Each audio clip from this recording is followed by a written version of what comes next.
40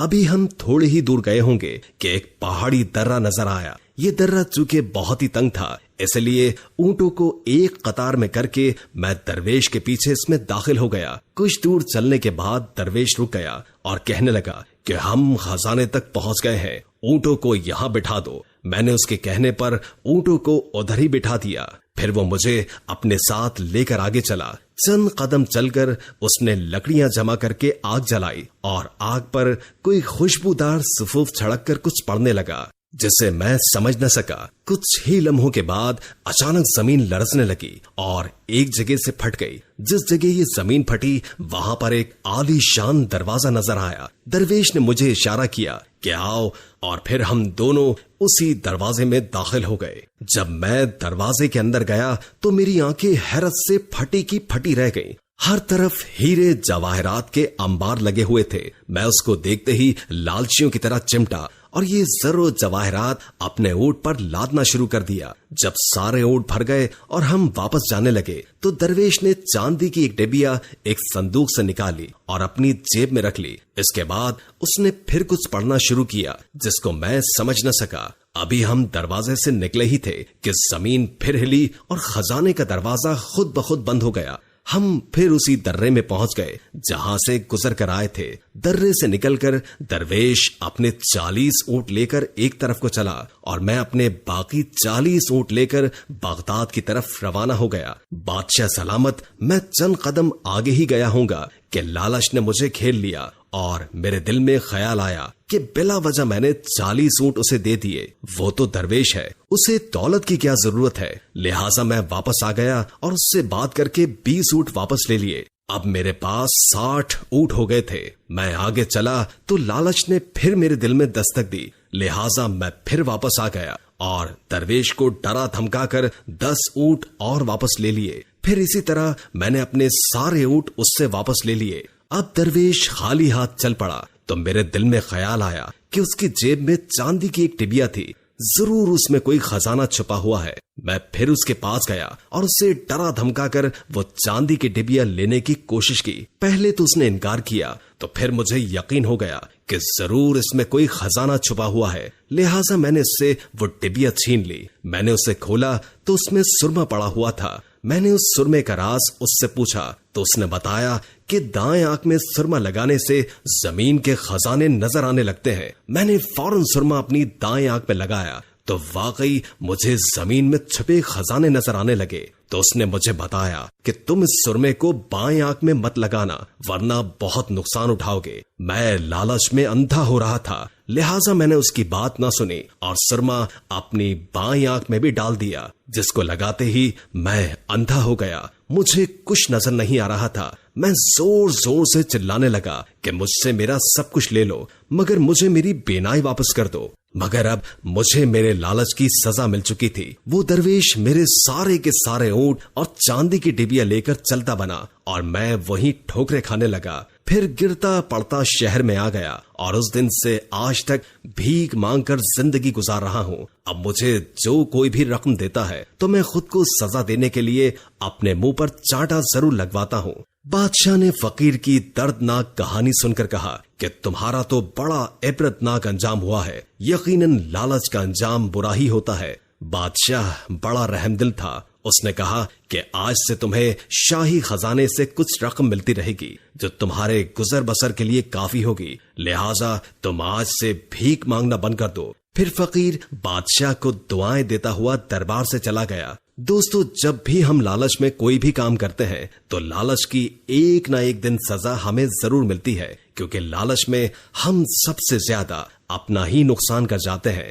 جب ہمارے اوپر لالچ کی کیفیت طاری ہو جاتی ہے تو ہماری آنکھوں کے گرد سیاہ پٹی بن جاتی ہے جس کے پار ہمیں کچھ بھی نظر نہیں آتا. ہم اپنا تجزیہ نہیں کرتے کہ اگر ہم نے یہ کام کیا تو اس کا انجام کیا ہوگا. ہم انجام بنا سوچے سمجھے اندھا دھن لالچ کے دریا میں تیرنے کے لیے تیار ہو جاتے ہیں، مگر جب لالچ از حد بڑھ جاتی ہے تو اس لالچ کے دریا میں طوفانی حملہ ہوتا ہے، پھر ان حالات میں ہم تیرنے کا ہنر بھی بھول جاتے ہیں اور اسی لالچ کے دریا میں غرق ہو کر رہ جاتے ہیں۔ اس لیے جو کچھ ہمارے پاس ہے اس پر شکر کرنا بے حد ضروری ہے۔ اللہ پاک آپ کو اور ہمیں اپنے شاکر بندوں میں شامل فرمائے، آمین ثم آمین۔